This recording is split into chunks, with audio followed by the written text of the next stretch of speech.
You know what time it is today? Kilimanjaro podcast. Today's guest is Shivy. Now, Shivy is a photographer. She set up a whole business on there. Very creative individual. And this episode, we're going to dive deep. Not listen to it. Why would you in it? Like, subscribe. Thank you. Peace. And was it mainly just kind of saying yes to things across the line where it gave you more legs to run, basically? Yeah. Or was it 100%. Like, I just even took free jobs, that even if it was for family and friends. Like, I'd done weddings and stuff, which I only got paid £50 for 15 hours for a wedding one time. And I just kind of had to do it. Like, it didn't really teach me much, I'm not going to lie. I kind of just self-taught myself and, just kind of went from there, really. Yeah, because that's the kind of prices that henna artists charge, basically, isn't it? Literally. And photography is just a little bit different, isn't it? Because you have to do, what do you have to do on the back end of stuff? Like, you literally not just take the pictures, right? You got editing. And run around London. Editing is crazy. Like, it takes hours and hours to edit. Just like, even like for a wedding, you'll get like 3,000, 4,000 photos. To like crunch that down and stuff, it's crazy. Then you have to do a nice little slideshow, and then the aunties like sit back and look at it, you know, flip through like, oh, you see, that's how I look when I was 10 years younger, you know what I mean? But yeah, no, that's cool. So photography was the first thing, but what kind of things were your teachers telling you before? So you said that they kind of were like, why are you doing photography? Like, is this a viable option kind of thing? Because they told me to do a foundation degree at first, which I didn't think was necessary, just because you kind of want to go into photography. It's not really something you do a foundation degree on, if that makes sense. Like, everyone thinks like it's such an easy topic, not topic, but easy course to kind of learn, pick up on. So they were just like, oh, I don't know why you want to do that in university. Why don't you do like architecture or something like that? And I was like, that's just not for me. And you know, when you get pushed in school, you're just like, you need to go into, you need to do something, you need to do something. I just didn't know what I wanted to do. And then even like friends, mums and stuff, they were just like, oh, this is not like the typical Asian thing to do. Like, don't you want to be a doctor, a lawyer? And I was like, that's not what I want to do. Like, I'm not academic, I'm more creative. More creative. Yeah, so I'm not book smart, but I'm creative.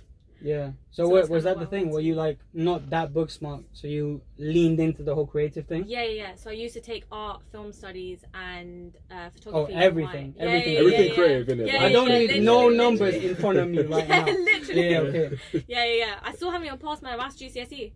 No That's way. how bad it is. Yeah. Right. I'm open to say that as well. Nah, being that's an it that you Asian said that. and not being able to do maths. Yo, you're gonna get frowns, but yeah.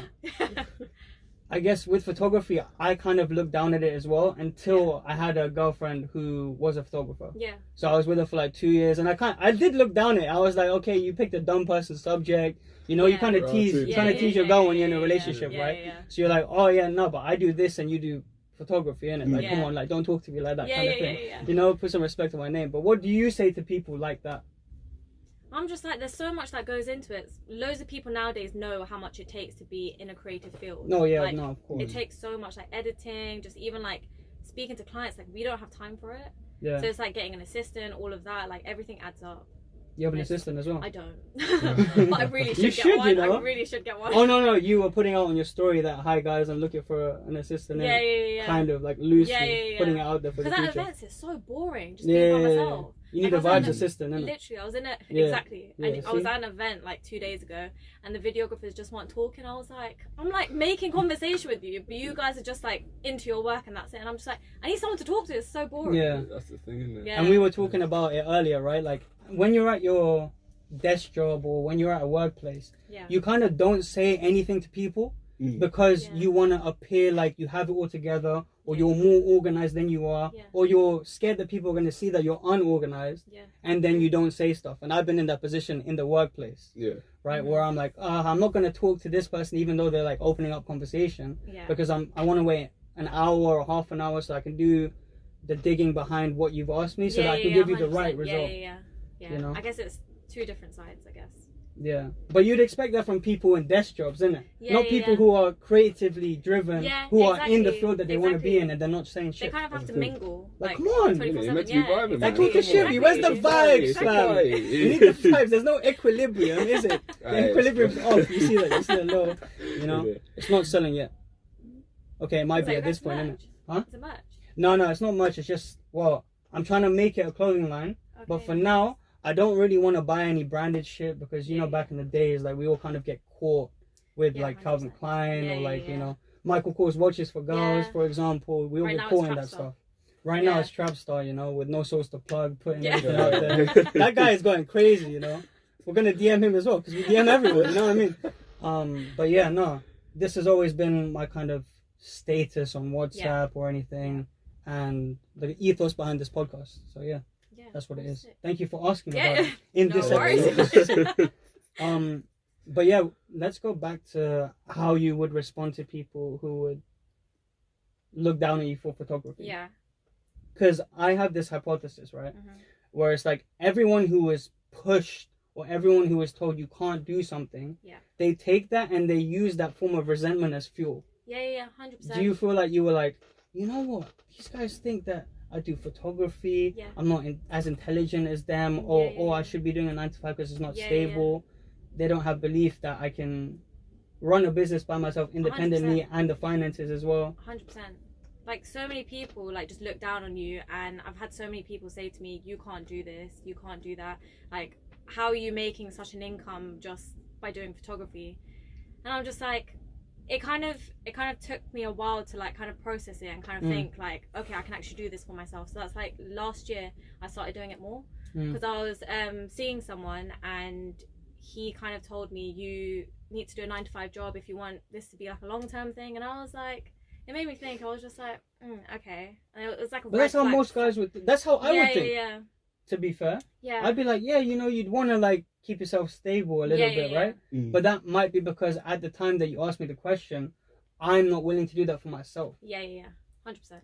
And I think whenever we get kind of offended by whatever someone says, it's because we're not prepared to do what they did. Yeah, no, that's so true. You know, that's so true. or they're just a dickhead. They could be. Yeah. You know what I mean? But yeah, I think it's more that. So was that the worst thing someone said to you, or was there like? Probably not the worst, but it kind of made more me condescending think, things. Yeah. It kind of made me think like, oh, I need to find a job. So then he started sending me work, like as in like Indeed posts and stuff, and I was just like, all right. And then he was like, you're not trying, and I was like, we're in the middle of lockdown, and I'm not trying. Yeah. Like really got to me. He probably thinks that was sweet, you know. I know. Sending you little Indeed posts like, look, I picked this one out for you. I think it's great.